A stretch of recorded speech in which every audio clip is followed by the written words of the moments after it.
د بلخ ملي تلویزیون درنو لیدونکو سلام، ستړي مشئ. د دې ساعت خبرونو ته مو زه سید عمر احمدي هرکلی کوم. د بلخ ولایت اداري غونډه د یاد ولایت والي مولوي قدرت الله ابو حمزه په مشرۍ د ابن سینا د غونډو په تالار کې ترسره شوه، چې پکې د بېلابېلو دولتي ادارو مسؤلانو ګډون درلود.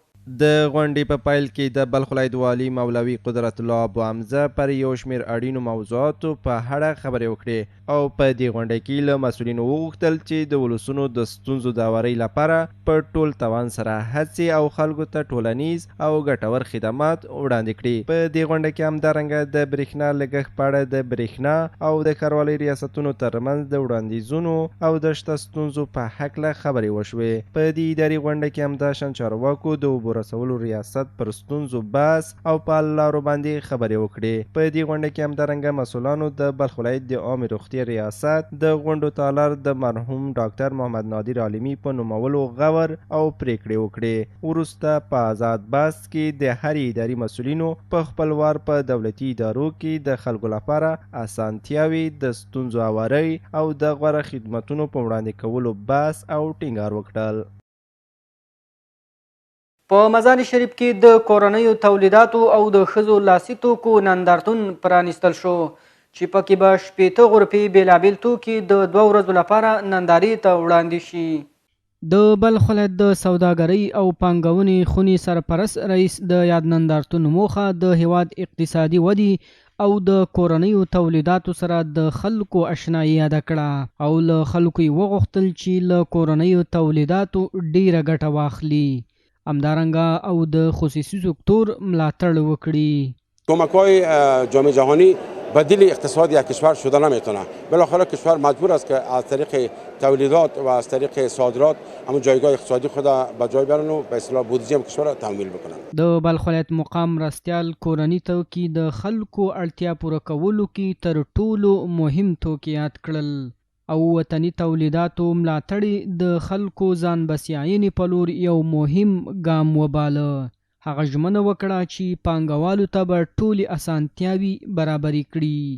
به هر انواعی که تولیدات میشه، روغانیت است، آب است، قالون است، هر چیزی که است در وطن خود تولید میشه، رشد و ترقی همه ما شما دهی همکاری بکنیم که در هر نوع همکاری که میتونیم بتانیم و بکنیم که وطن خود رشد پیدا بکنه، اقتصادش بالا بروه. په منځنۍ اسیا کې د کار نړیوال سازمان مسؤله دارنګه برنامې د پانګوالو د زمینې برابرولو لپاره تر ټولو مهمه لار وښوده.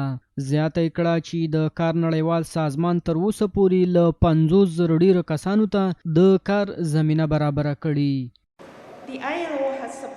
سازمان بین‌المللی کار از سال 2015 به این طرف مردم افغانستان در ولایات شمالی حمایت کرده و با حمایت بسیار سخاوتمندانه مالی همکاری‌های بین‌المللی توسط سویدن و وزارت خارجه کشور ایالات متحده بیشتر از 50,000 شغل به مردم یا ایجاد کردند و یا وضعیتش بهبود داده است. د پرانیستي د پای په مراسمو کې په بلخ کې د اسلامي امارت او همکارو موسسو مسؤلانو د ټولو غرفو څخه لیدنه وکړه. د یادونې وړ ده چې د اسلامي امارت واکمنېدو وروسته په مزار شریف کې دا لومړنی نندارتون دی چې پرانیستل کیږي. په مزار شریف کې بیا کسبګرو او صنعتکارانو له همدې نندارتون پرانیستلو څخه تود هرکلی وکړ او دا ډول نندارتونونه یې د توکو د خرڅلاو لپاره مهم ګام یاد کړ. دلته ګڼ شمېر تولید کوونکو د هیواد اقتصادي پرمختګ او خپلو توکو د بازار موندنې لپاره خپل داخلي تولیدات نندارې ته ایښي. شروع امارت اسلامی اولین نمایشگاهی است، خیلی پر جمع و جوش و اهمیت خاصی داره. خوش هستیم که همچین نمایشگاه افتتاح شدن. دیگه خیلی رشد اقتصاد خانم‌ها برای آقایان که خیلی خوب پیش رفته و خوش هستیم از این نمایشگاه. یک امید تازه است برای جوانان ما و برای همچون تاجرای ما که همین برنامه اشتراک کردن و یک امید بزرگ خیلی خوبی است که ما میتونیم از این برنامه دیدن بکنیم. دوی دا رنګه نندارتونونه د سوداګرۍ د پرمختګ لپاره اړین ښیي او ټینګار کوي چې دا رنګه برنامې د هیواد د زیان بساینې په لور بیایي. باید ما نمایشگاه را حمایت بکنیم، اشتراک بکنیم و بیشتر استفاده بکنیم، بیشتر با ایشان تماس داشته باشیم که چیزایی که در نیاز مارکت است به اینا فرمایش بدیم که بیشتر توانایی در صنعت ما پیدا شود. هدف ما سعی است که بر خانما کار ایجاد کنه و از طریق همین کاروبار خانما کاهش فقر در جامعه کم کنه.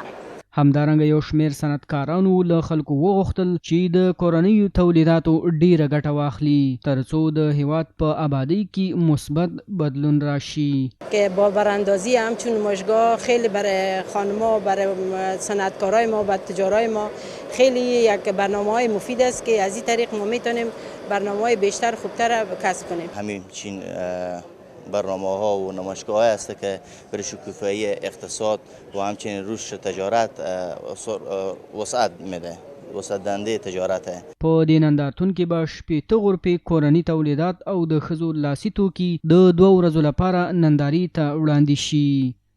درنو لیدونکو دا و د دې ساعت خبرونه، تر بیا مو الله مل ښه وخت.